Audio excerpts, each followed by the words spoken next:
say, anybody here who would like to be discovered? I wonder. And I wonder if people still believe that discoveries materialize out of thin air, like Lana Turner in that drugstore. Of course, the truth is that the discovery has probably been around for quite a while, working hard and gaining experience, so that when the opportunity does arrive, she can grasp it with both hands and make herself a star. After all, Julie Andrews had a whole career as a child and was playing Cinderella at the London Palladium when Vida Hope asked her to audition for the New York production of The Boyfriend, to the ultimate satisfaction of everybody concerned. Then again, an actress can sometimes wait around for years until somebody writes the part which only she can play. Now, there was such a part in my musical version of Ronald Furbank's novel Valmouth. I wrote the lead, the part of Mrs. Yajnavalkya, the black masseuse, for that wonderful American lady, Bertice Redding. But the part of Lady Parvilla de Panzoost was almost as important, and Vida Hope and I couldn't find anybody to play it. Vivian Leigh had expressed interest at one time, but of course she was busy doing something else. And we tried every other suitable actress we could think of, and they either weren't free, or they didn't like the part, or they were afraid of the show. One actress whom I particularly wanted said she'd absolutely love to play, but she'd promised to take the girls to the Hebrides.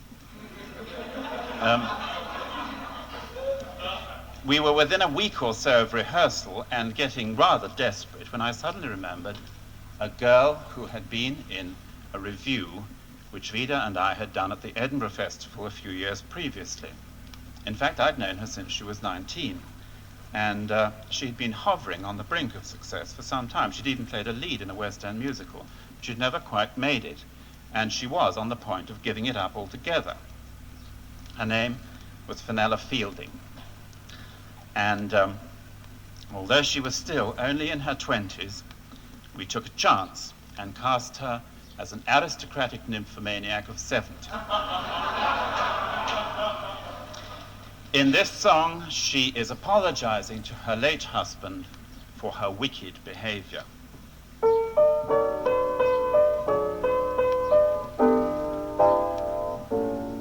Oh Harry,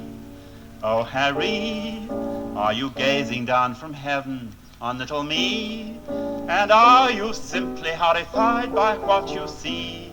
Please don't be, dear Harry, for you left your little wifey all alone to lead her lifey, and she's doing it the only way she knows. I may be a wayward creature, but I've one redeeming feature. Would you like me to explain to you? Here goes. There was a gardener at the Towers, and he had a way with me as well as flowers, but it was only a passing phase, because I lighted on his brother, who had come to do some plumbing job or other. But it was only a passing phase, for at the weekend I went shooting, and it broke the plumber's spell, because I bagged a brace of pheasant and a beater as well. But then he beat me where it hurt me, and I felt my ardor suddenly desert me, so I remained completely chaste for several days. But it was only a passing phase. One of our footmen, as they oft do, looked so handsome with his livery on and off too. But that was only a passing phase, because the chauffeur, so endearing, drove me far but had some trouble with his steering. So that was only a passing phase. And to forget him, I went yachting, and the trip I just adored. For though I spent the time between decks, I went right overboard. But sailors can be rather wary and the stoker, I recall, was quite unsparing. So I resolved to take the veil and change my way. But it was only a very transitory, evanescent, insubstantial, quite unpleasant passing phase. It's over now.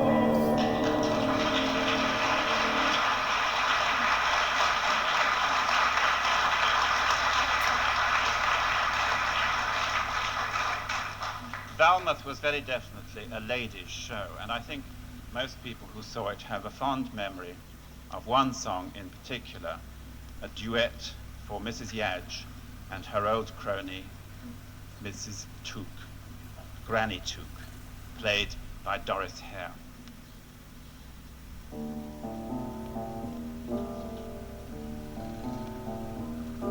I never came to see your blossoming acacia tree. Its leaves are falling now as summer ends, but nevertheless we had some good times. Oh yes, Mrs. Yadge, it's true we did. And taking it all in all, I'd like to feel we're friends. And when I think of Valmouth, I won't miss these skies of grey that seem to happen every day. I like a sky that's permanently blue. But I will miss you, Mrs. Took. Yes, I will, Mrs. Took, miss you.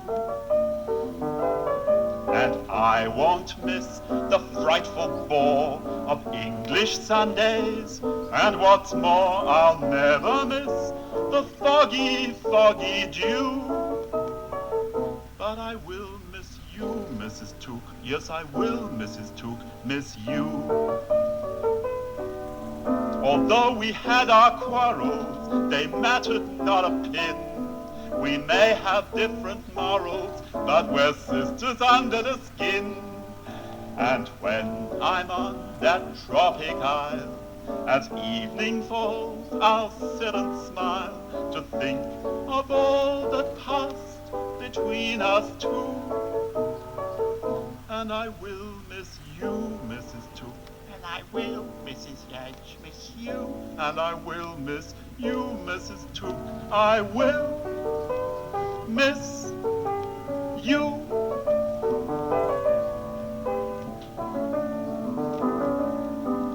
Life will go on much the same as life went on before you came. I'll do the things I always used to do. But I will miss you, Mrs. Yadge. Yes, I will, Mrs. Yadge, miss you. And though we're friends, I must confess, I can't abide the way you dress. Those heathen things you say upsets me too. But I will miss you, Mrs. Yadge. Yes, I will, Mrs. Yadge, miss you. You turned us topsy-turvy with all those things you've done. It's left me rather nervy, but I must admit it was fun. And when the winter brings the snow, I'll sit and watch the cinders glow and think of all that passed between us two. And I will miss you, Mrs. Yadge, and I will, Mrs. Took, miss you. And I will miss you, Mrs. Yadge, I will miss you. We must keep in touch.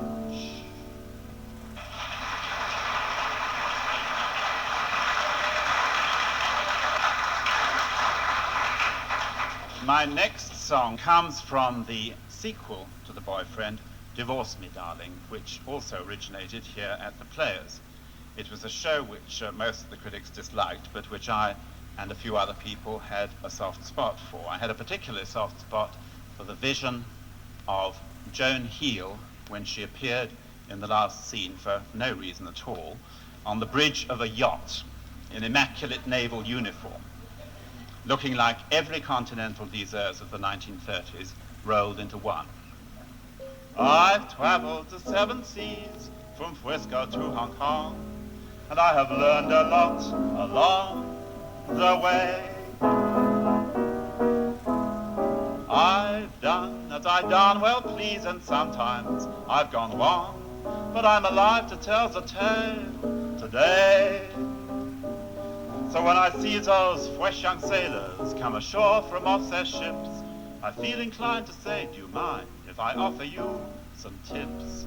And if I should see one stare at a girl with golden hair, I tap him on the shoulder and say, beware, young stranger, don't you know it's blondes for danger?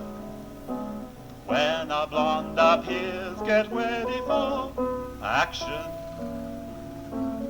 Beware, young fellow, of a girl whose hair is yellow. Yellow hair can drive a man to distraction. And if you choose her, you are sure to be the loser. Fair-haired ladies, there we really play fair. You can make a household pet of a redhead or brunette, but it's blondes for danger, so stranger beware. I'm telling you straight, young stranger, before it's too late, young stranger. Don't trifle with fate, young stranger, just beware.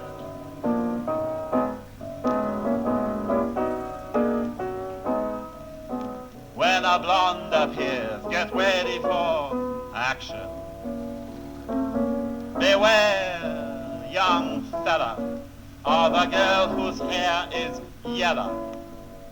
Yellow hair can drive a man to distraction. And if you choose her, you are sure to be the loser. Fair-haired ladies very rarely play fair and square. If her hair is black or wet, you can give her board and bed.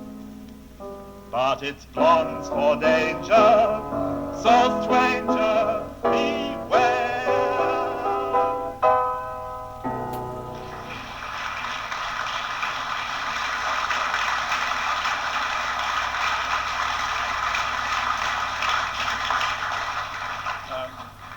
One of the hazards of adapting a famous play or novel into a musical is that somebody else might have thought of it first.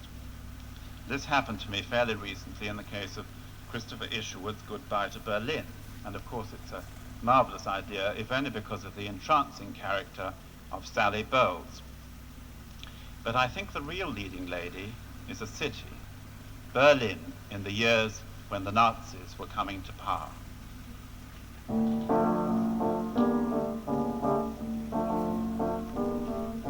Welcome to our happy little city. Welcome to our jolly little town. If you're feeling blue, spend a night or two. Leave a smile to chase away your frown. Find yourself a girl or boy who's pretty. There are plenty here, as you can see. No need to be shy. Here's the reason why. In Berlin, we're always on the street. Don't say goodbye to Berlin until you've seen a little scene. Don't you bid Berlin farewell until you've raised a little hell. Let down your hair here and find escape from the blues. No one will care here what kind of love you may choose. Say goodbye to your soul and your teens. but don't say goodbye to Berlin.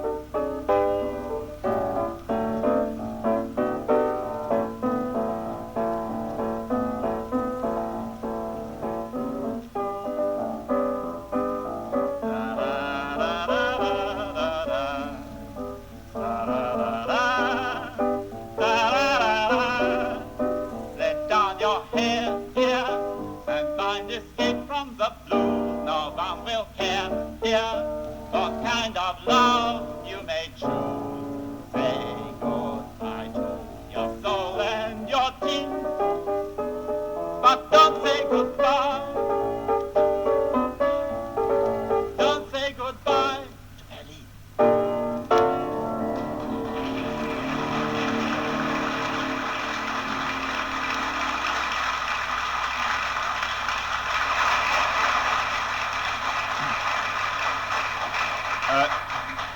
Since Isherwood not only wrote the original stories, but put himself into them, I did think it was only fair that he should appear in the show. And in one of their few tranquil moments together, Sally dreams with Christopher about their future. Oh, I should mention that the LSD that I refer to stands for pounds, shillings, and pence, which makes this, in more ways than one, a truly period piece.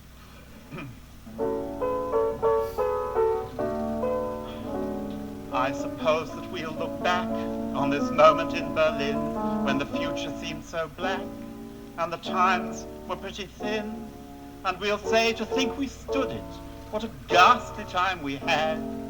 Then we'll reminisce and we'll realize, Chris, that after all it wasn't so bad.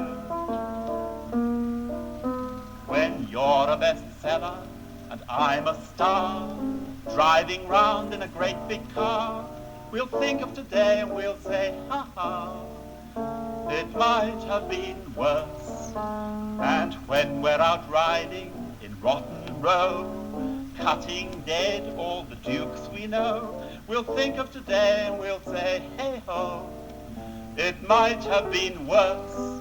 When we're nibbling caviar in a Monte Carlo bar, decked out in our full yachting ring, we'll remember with a sigh bygone days when you and I were happy with a prairie oyster and a cig. And when we're as famous as we can be, fairly rolling in LSD, we'll think of today and we'll say, hee hee, it might have been so much worse. When I'm in my suite in the Ritz Hotel, telling Goldwyn to go to hell, I'll think of today and I'll say, well, well, it might have been worse. When you're in your mansion on Ilkley Moor, swapping stories with Bernard Shaw, you'll think of today and you'll say, ho ho, it might have been worse. At my latest premiere, when we meet on the stair with Adolphe Menjou and Tom Mix, we'll remember with a choke bygone days when we were broke and thankful for an evening at the local flicks. And when you come calling on me, old chum, I'll send out for a case of mum. Then you'll look at me and we'll say, oh huh, it might have been so much worse.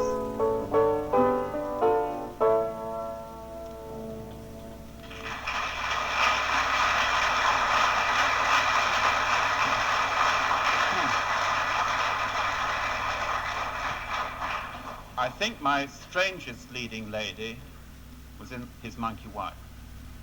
She was a chimpanzee called Emily. And although she was a very intelligent chimpanzee, she spent most of the evening speechless and, of course, songless. However, she was surrounded by some very articulate ladies, one of whom voiced what I suppose could be taken as an appeal for women's lib.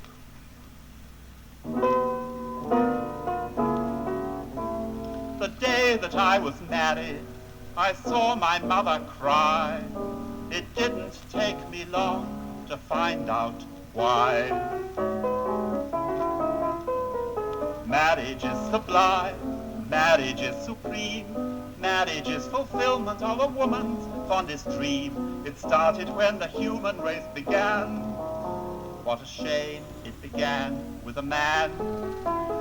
Marriage is a joy, marriage is a boon, marriage is the prelude to a happy honeymoon, the final page in every fairy tale.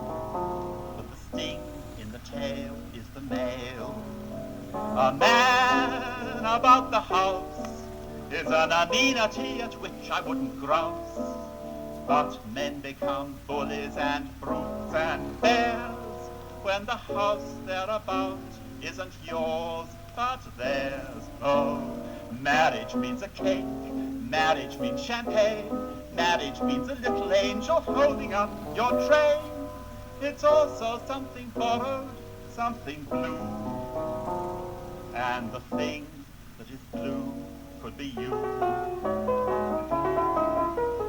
Marriage, oh, marriage, ha ha, marriage is a musical in which you are the star, but suddenly the plot seems rather trite, with the same leading man every night.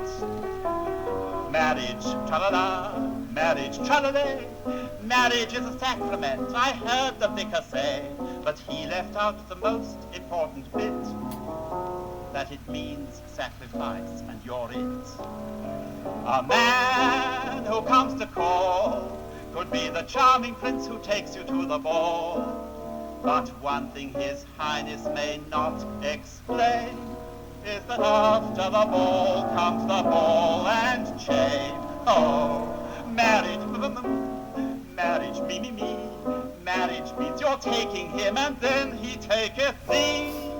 It's made in heaven, so the saying goes. But God is a man, as every woman knows.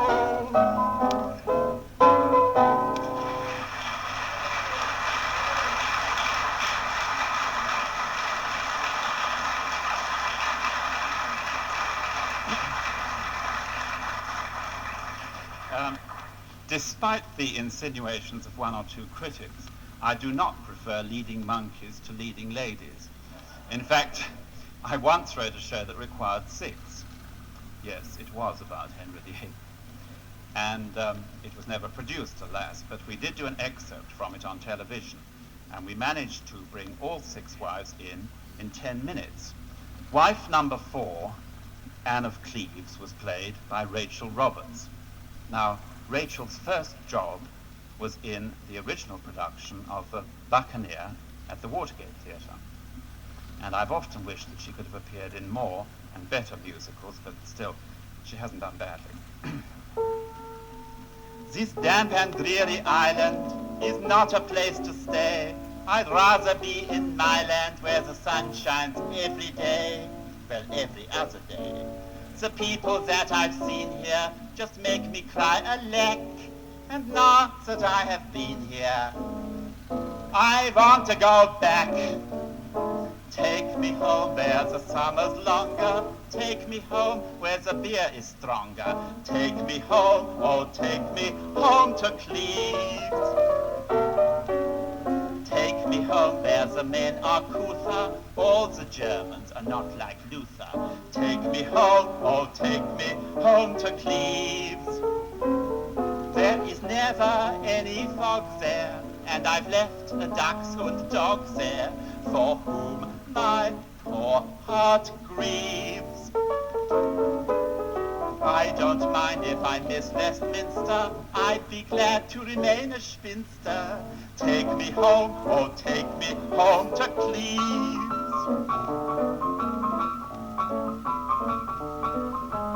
Take me home where a royal wedding doesn't lead to a royal beheading. Take me home, oh take me home to Cleves. How I miss those familiar faces, lager, linden, and leather braces. Take me home, oh take me home to Cleves. at the mere idea of looking at eternal English cooking. My stomach simply heaves. Take me home where I know the food'll just be schnitzel and Apfelstrudel. Take me home, oh take me home to Cleves.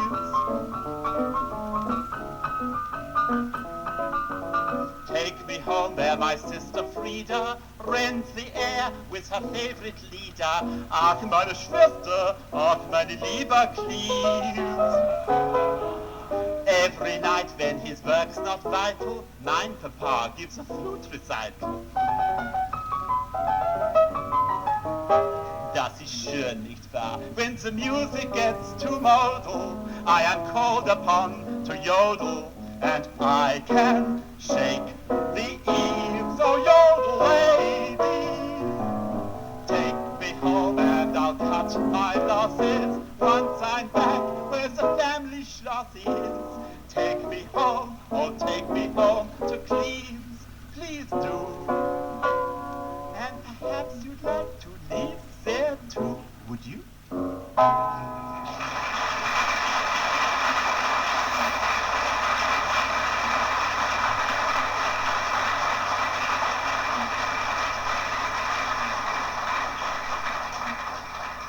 And now I expect that, like Anne of Cleves, you're about ready to go home too.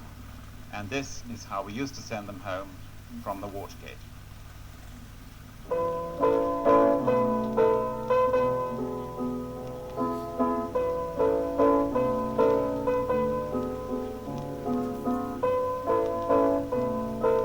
The last waltz is dying, the dancers fade from sight, and we are waiting, hesitating to go into the night.